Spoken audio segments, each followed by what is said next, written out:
Rosita. Sampun, sampun Ya, Bapak, monggo. langsung saja Bapak Ibu sekalian. Ini saya sangat gembira sekali, berterima kasih sekali diundang oleh Mbak Rosita dan Prof. Irfan juga menyampaikan kepada saya, ayo kita sama-sama melakukan gerakan memanen air hujan di seluruh Indonesia karena hujan itu gratis, kenapa tidak kita panen, malah kita bingung kalau kebanjiran gitu ya.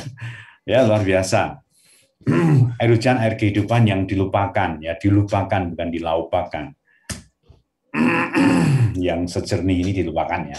Nah, ini adalah supaya sentuhannya itu agak membuat kita tersadarkan gitu. Nah, jadi kita coba gerakan manen hujan sebelum COVID, pada saat COVID dan pasca COVID, apa ada hubungannya ini? Nanti bisa kita lihat bagaimana teman-teman komunitas itu mengkaitkan antara air hujan dengan upaya untuk supaya tidak kena COVID. Tapi ini di level komunitas ya, levelnya level bawah ya, karena kita terbiasa di atas terus nanti bawah terjadi apa-apa kita tidak tahu. Artinya kita harus turun naik terus ya. Ilmu tidak harus dari perguruan tinggi saja, tapi ilmu dari masyarakat itu juga penting untuk kita ketahui. Bapak sekalian, ini saya sampaikan ini juga karena kalau kita sudah bicara gerakan berarti interdisipliner. Kita tidak hanya bicara mengenai ilmu air hidrologi saja, tapi juga ilmu agama, karena yang bisa menggerakkan itu adalah kegotong royongan, agama, dan sebagainya. Maka di sini kita sampaikan filosofi religius bahwa sesungguhnya ini dalam surat Az-Zumar ini masyarakat yang beragama Islam kalau membaca ini tersentuh, dia mudah-mudahan muncul gerakan itu. Ya, Allah menurunkan air dari langit ya sebagai rahmat. Tapi kemudian di belakang ini kami melihatnya lalu ia menjadikan kering, lalu kami melihatnya kekuning-kuningan. Sungguhnya pada yang demikian benar terdapat banyak bagi orang yang berakal. Jadi memanen air hujan itu adalah bagi orang-orang yang berakal, yang mikir gitu. Kalau nggak mikir, ya hujan tuh udah dibiarin aja. Tapi kalau begitu mikir sedikit, oh kenapa kita buang? Bukankah nanti akan ada masalah kalau kita buang gitu. Di surat yang lain, itu Allah juga sudah menyampaikan, dialah yang telah menurunkan air hujan dari langit untuk kamu, sebagainya menjadi minuman, untuk minuman. Jadi kita yakinkan untuk minuman. Tapi sebagai orang perguruan tinggi harus meneliti bahwa dia memang layak diminum. Buktinya semua orang minum air hujan di Gunung Kidul, di Pontianak gitu. Tapi akhir-akhir ini orang tuh sama air hujan tuh nyentuh aja mesti pertanyaannya terlalu banyak itu dengan air hujan tuh curiga sekali ya. Kayak mencurigai sesuatu yang tidak apa-apa gitu. Sebagiannya menyuburkan tumbuh-tumbuhan, tidak hanya voluminal, tapi kualitasnya itu bisa membuat metabolisme tanaman itu makin kencang gitu. Ya, kamu mengembalakan ternakmu, dia menumbuhkan bagi kamu dengan air hujan itu tanaman zaitun, kurma, dan sebagainya. Sesungguhnya pada yang demikian itu benar-benar ada tanda kekuasaan bagi kaum yang memikirkan lagi nih. Mikir gitu ya. Teman-teman semuanya, ini kita pakai bahasa prokem aja ya nih. Saya seminarnya ini Mbak Rosita. Kemudian lagi surat Al-Anfal 11 ini 3 ayat aja. Kalau dicari lebih dari 40 ayat ya yang menyertakan tentang air hujan. Ingatlah ketika Allah menjadikan kamu mengantuk sebagai suatu peneraman dan banyak, dan Allah menurunkan padamu hujan dari langit dan mensucikan kamu dengan air hujan itu. Ada kata mensucikan itu tidak hanya untuk mandi loh. Kalau teman-teman gerakan di bawah, mensucikan itu artinya apa? Agus detoksifikasi, Pak. Kalau minum bisa detox. Ini bicaranya teman-teman di bawah, karena begitu murninya hujan itu kalau diminum detox deh. Dan menghilangkan dari kamu gangguan-gangguan setan. Ini ru'yah itu yang teman-teman yang kena kesambet itu minum air hujan sembuh rata-rata ya. Luar biasa, berarti ada satu fenomena yang belum kita kuak selama ini yang harus kita kuak bersama-sama untuk menyelesaikan masalah-masalah yang kita hadapi bersama. Baik dari sisi religius maupun sisi akademik maupun sisi sosial gitu. Dan untuk menguatkan hatimu, menguatkan hati jantung berarti bisa untuk menyembuhkan penyakit jantung dong. Nah itu, pertanyaan-pertanyaan itu adalah yang dijawab oleh teman-teman komunitas pemanen air hujan. Ya. Dan memperteguh dengannya telapak kakimu. Kalau telapak kaki teguh, it means sehat. Jalannya mantap gitu loh. Tapi kalau orang sakit kan telapak kakinya nggak teguh. Di telapak kaki itu rahasia semua penyakit ada. Kalau telapak kaki teguh berarti ada korelasi antara air hujan dengan kesehatan tadi. Nah, kalau dibuka di internet, air hujan dan kesehatan banyak sekali keluar. Nah, ini menjadi kesadaran bersama 265 juta orang ini untuk melihat air hujan dengan hati yang bening, jangan dengan rasa takut. Wah, hujan asam, kan pH-nya turun. Kalau diminum nanti gimana? Kalau kena besi nanti berkarat. Ya, semua air kena besi berkarat besinya kan. Ya, hujan asam terjadi zaman dulu. Sekarang zaman revolusi industri tahun 60-an ke atas, sampai 70 ada hujan asam. Sekarang tidak ada hujan asam dalam arti seperti dulu ya. Kalau pH turun itu biasa. Di Amazon juga seperti itu. pH-nya turun tapi naik lagi nanti. Turun itu bukan berarti asam, normal rendah. Karena ada proses kimia di udara, kemudian dia akan kembali lagi. Seperti itu ya, Angge. Nah, ini ironis foto ini ya. Guyuran hujan tidak menghalangi warga antri ambil air bantuan. Di balik papan lagi bagus kan ya. Balik papan itu secara tradisionalnya menggunakan air hujan. Tapi generasi muda, generasi baru lupa. Kayak di Gunung Kidul, orang antri air dari PDAM atau dari tangki, padahal hujan deras pada waktu itu. Itu kan ironis gitu. Ya, jadi suasana seperti inilah yang membuat kita menjadi, ayo kita bersama-sama melakukan gerakan air hujan. Seminar ini jangan dianggap seminar ilmu pengetahuan belaka, tapi seminar untuk menggerakkan hati kita melakukan sesuatu. Do it, cobanen. Kalau nanti hujan keluar, ambil air 1 galon, kemudian dimasak, diminum. Terus nanti gimana? Wah enak. Ternyata nggak usah beli 20.000 galon, baru kan? Kita cukup dengan air hujan itu ternyata. Disaring pakai kaos saja, dia sudah bersih sekali. Ya, oke. Terus ya. Seperti itu kira-kira ya.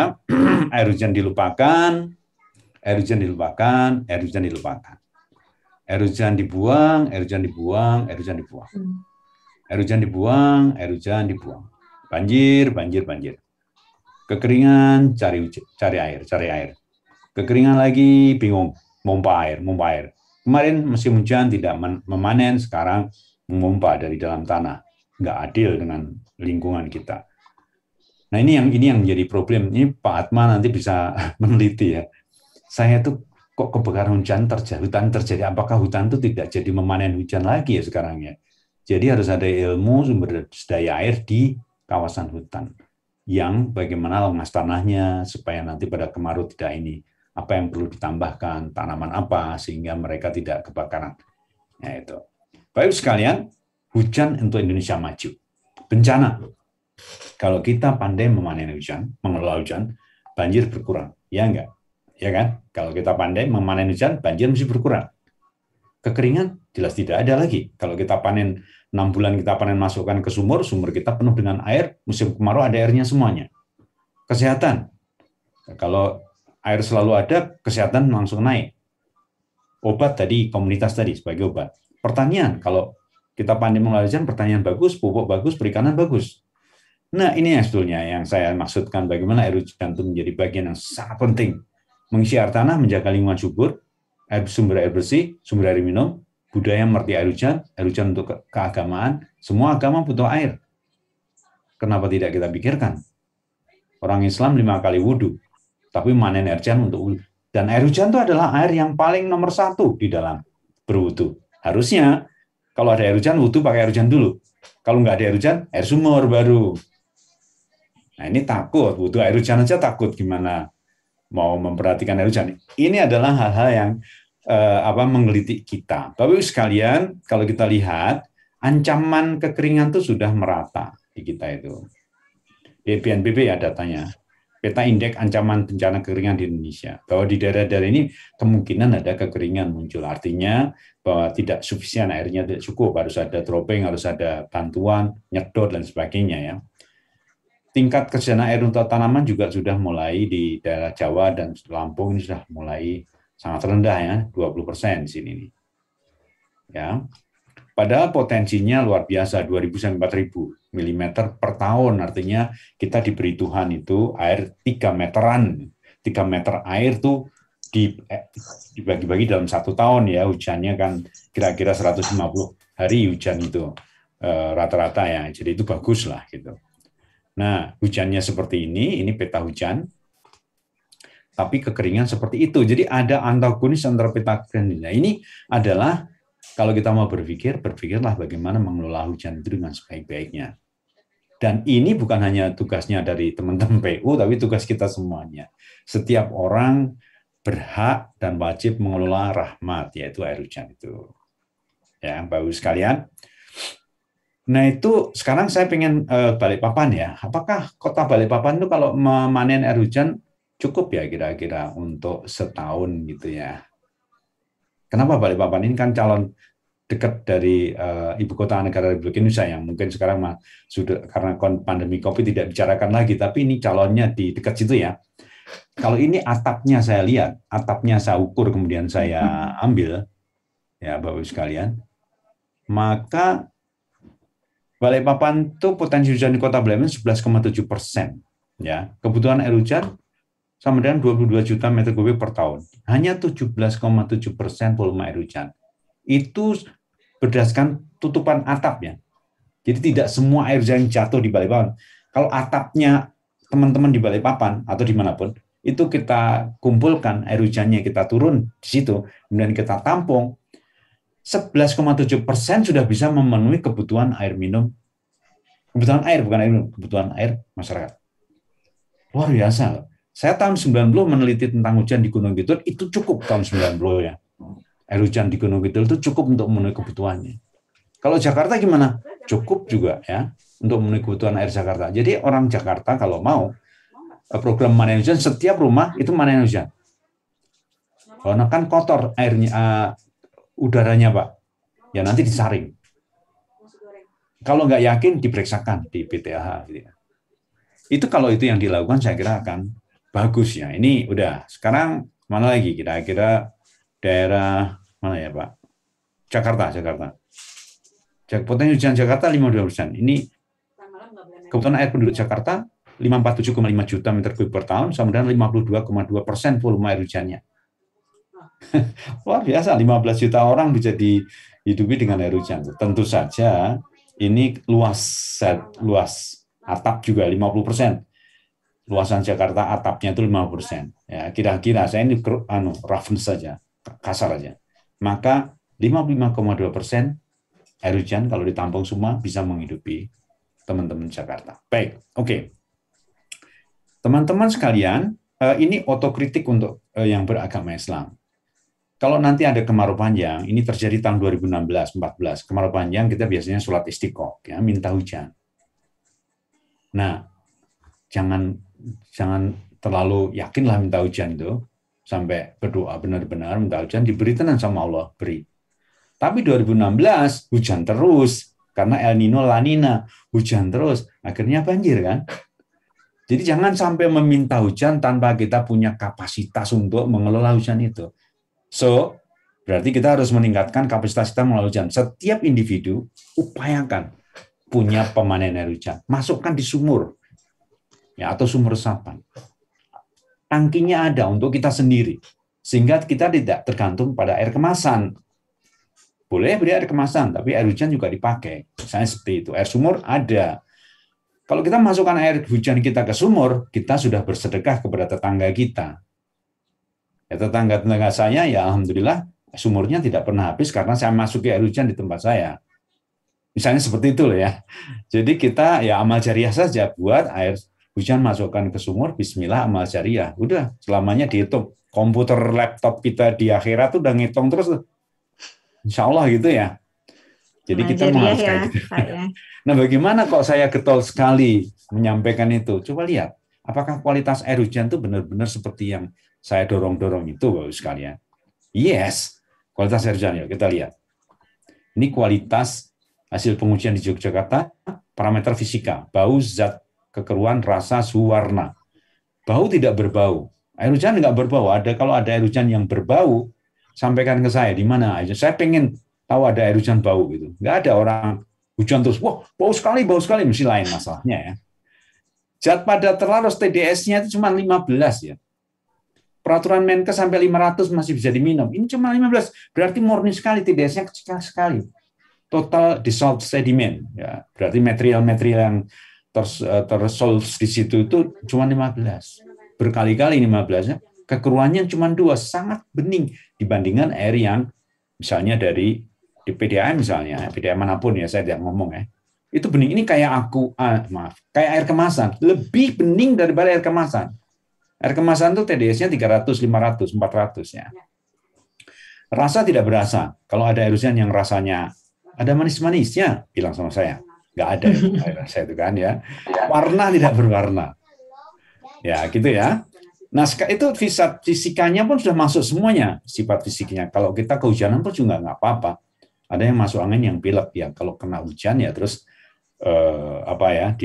dikeringkan. Ya. Kalau kita diguyur air sumur pun kalau nggak dikeringkan ya pilek ya. Apalagi sudah tua misalnya gitu atau masih bayi. Nah ini kimia. Saya sudah meneliti 21 parameter dan tidak hanya satu ya, banyak sekali. Lihat Bapak sekalian, air raksanya nggak ada. Jadi ini lebih baik daripada air sungai yang ada merkurinya ya. 0. Jadi teman-teman yang ada di daerah-daerah yang banyak mengandung merkuri pakai air hujan aja. Ya, nggak ada air raksanya di situ. Arsen tidak ada, Fe-nya cuma 0,02, ini 1,0. Berapa kali lebih besar? 100 dibagi 2. 50 kali lebih baik tidak mengandung Fe. Deterjennya tidak terdeteksi, tidak ada ruang nyuci di udara kan tidak ada. Deterjen tidak. No, tidak ada deterjennya ya. Fluor 0,03, 1,5. Kadmium kosong. Kesadaan tidak sadar sama 2,0, 500. Sadar itu apa, Pak? Yang paling ditanyakan adalah pH 7,4 nih. Pasar di tengah-tengah nih. pH-nya itu ya 7,4, 7,2, 7,3 gitu. Kalau BMKG menyampaikan pH air hujan 4,5, 4,6 itu dia pengukurannya beda. Dia ukur langsung. Jadi pas kecepatan air hujan turun diukur gitu. Seret gitu. Itu ada pengaruh kecepatan. Kalau kita lihat dari satu butir hujan yang sedang turun dengan kecepatan tinggi di dalam CO2, maka dia akan mengalami yaitu penambahan ion H+-nya kan. Tapi setelah kembali ke tangki lagi, kembali netral lagi. Ya, itu yang terjadi. Jadi dari 21 tadi Bapak sekalian, fine. Memang luar biasa ini. Ini benar kata Al-Qur'an tadi bahwa dia adalah air yang suci dan mensucikan, bisa mensucikan tubuh kita. Nah, terus saya teruskan, ini bukti-buktinya banyak sekali ya, sudah kita teliti semuanya. Kemudian kita sekarang reformasi yuk. Kalau kita punya hujan sekarang ini, cepat alirkan, atuskan ke sungai, buang ke laut. Air hujan tuh kayak gitu sekarang nasibnya itu. Mbak Rosita, ya nggak Mbak? Iya, Pak. Ya, ada hujan dikit aja langsung buatkan saluran drainasi buang. Iya, ini saya kayaknya nih Pak, jadi habis pada sharing session sore ini, teman-teman, Bapak Ibu sekalian, besok pada nampung air hujan di depan rumah. Ya, untuk buat kopi. Cobalah kopi dengan air hujan tuh rasanya lebih asli daripada dengan air sumur. Lebih asli kopinya kena itu. Saya setiap pagi minum kopi dengan air hujan loh. Ya, asik banget. Coba aja Bapak Ibu sekalian. Don't worry about that ya. Ini kita buang, artinya kita buang. Akhirnya ya buang semua, buang-buang ya kayak gini. Ya, terus gini. Uang kita habis untuk membuat saluran drainase, semua di drainase, dibuang. Air hujan tuh diresapkan, ditampung. Jangan dibuang seperti ini. Pemerintah juga harus menyadari, tidak semua dana itu untuk drainasi. Kalau Bogor itu drainasi diperbaiki, Jakarta tenggelam. Karena begitu ada hujan langsung ke Jakarta. Nah, drainasenya berubah dari drainase tadi cepat alirkan atuskan ke sungai ke ini. Terap, tampung, ada air hujan, resapkan. Baru kelebihannya ya alirkan dong kalau lebih banyak sekali dan pelihara semuanya itu. Ini adalah konsep teknologi. Konsep ekologi, konsep teknologi, konsep sosial, dan konsep religius masuk di situ. Ini manfaat interdisipliner itu seperti ini kajian-kajian.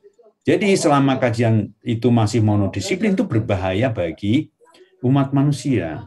Harus interdisipliner karena desain apa yang terjadi di lapangan itu selalu interdisipliner. Tidak bisa dipisahkan antara satu dengan yang lain. Tapi di perguruan tinggi kita masih monodisiplin. Nah itu kalau dipakai berbahaya sekali. Lulusan perguruan tinggi malah membahayakan alam kalau seperti itu. Karena kajian dia adalah kajian monodisiplin, sedang yang dikerjai adalah kajian interdisiplin. Itulah yang menjadi bagi kita semuanya, Bapak Ibu sekalian. Nah, perubahannya seperti itu. Kemudian, nah, yang kayak ginilah rumah yang bagus. Skala persil. Nah, ada tampungan, ada sumur resapan, kelebihan buang. Ini adalah konsep tadi,